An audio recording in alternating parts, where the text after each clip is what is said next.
സംസ്ഥാനത്ത് രജിസ്റ്റർ ചെയ്യുന്ന പോക്സോ കേസുകൾ പലതും സർക്കാർ അഭിഭാഷകർ ഇടനിലക്കാരായി നിന്ന് ഒത്തുതീർപ്പാക്കുന്നതായി ഇന്റലിജൻസ് റിപ്പോർട്ട്. പകുതിയോളം കേസുകളിലും പ്രതികളെ വെറുതെ വിടുന്നത് ഒത്തുതീർപ്പിന്റെ ഭാഗമായിട്ടാണെന്നും റിപ്പോർട്ടിൽ പറയുന്നു. കോടതി പരിഗണനയിലുള്ള കേസുകളടക്കം പുനഃപരിശോധിക്കാൻ മുതിർന്ന ഉദ്യോഗസ്ഥരോട് നിർദ്ദേശിച്ചിരിക്കുകയാണ് സംസ്ഥാന പോലീസ് മേധാവി. സംസ്ഥാന ഇന്റലിജൻസ് വിഭാഗം നടത്തിയ അന്വേഷണത്തിലാണ് പോക്സോ കേസുകൾ ഒത്തുതീർപ്പാകുന്നുവെന്ന ഗുരുതര കണ്ടെത്തൽ. നെയ്യാറ്റിൻകര പോക്സോ കോടതിയിലെ പബ്ലിക് പ്രോസിക്യൂട്ടർ ഒത്തുതീർപ്പിന് 10 ലക്ഷം രൂപ വാഗ്ദാനം ചെയ്തെന്ന പരാതിയുടെ അടിസ്ഥാനത്തിലായിരുന്നു അന്വേഷണം.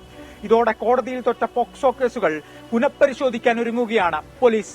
സർക്കാർ അഭിഭാഷകർ ഇടനിലക്കാരായി പോക്സോ കേസുകൾ ഒത്തുതീർപ്പാക്കുന്നുവെന്ന ഗുരുതര കണ്ടെത്തലാണ് ഇന്റലിജൻസ് വിഭാഗം സമർപ്പിച്ച റിപ്പോർട്ടിലുള്ളത്. വിഷയം ഡിജിപി വിളിച്ച ഉന്നതതല യോഗം ചർച്ച ചെയ്തു. റിപ്പോർട്ടിന്റെ ഗൌരവം പരിഗണിച്ച് കോടതിയുടെ പരിഗണനയിലിരിക്കുന്ന ഓരോ കേസും പരിശോധിക്കാൻ സംസ്ഥാന പോലീസ് മേധാവി ക്രമസമാധാന ചുമതലയുള്ള എഡിജിപിക്ക് നിർദ്ദേശം നൽകി. വ്യാപക അട്ടിമറി സംശയിക്കുന്ന സാഹചര്യത്തിൽ ഡിഐജിമാർ ഓരോ കേസുകളും പ്രത്യേകം പഠിക്കണമെന്നും കോടതിയിലെ കേസുകൾ പ്രത്യേകം നിരീക്ഷിക്കാനും നിർദ്ദേശമുണ്ട്.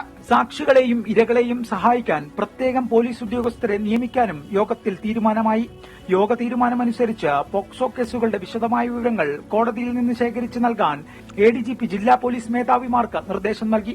അതേസമയം കഴിഞ്ഞ 10 വർഷത്തിനിടെ സംസ്ഥാനത്ത് പോക്സോ കേസുകളിൽ വലിയ വർധനവാണ് ഉണ്ടായത്. പോക്സോ കേസുകളിൽ ഒത്തുതീർപ്പിന് വ്യവസ്ഥയില്ലെന്നിരിക്കെ കേസുകൾ അട്ടിമറിക്കുന്ന ഗുരുതര സാഹചര്യമാണ് സംസ്ഥാനത്തുള്ളത്. നിയമം പാലിക്കേണ്ടവർ തന്നെ അത് അട്ടിമറിക്കുമ്പോൾ നിഷേധിക്കപ്പെടുന്നത് നീതി ഒന്നു മാത്രമാണ്. വിജയശങ്കർ, 24, തിരുവനന്തപുരം. പൊതുജനം കഴുതയല്ല സാർ.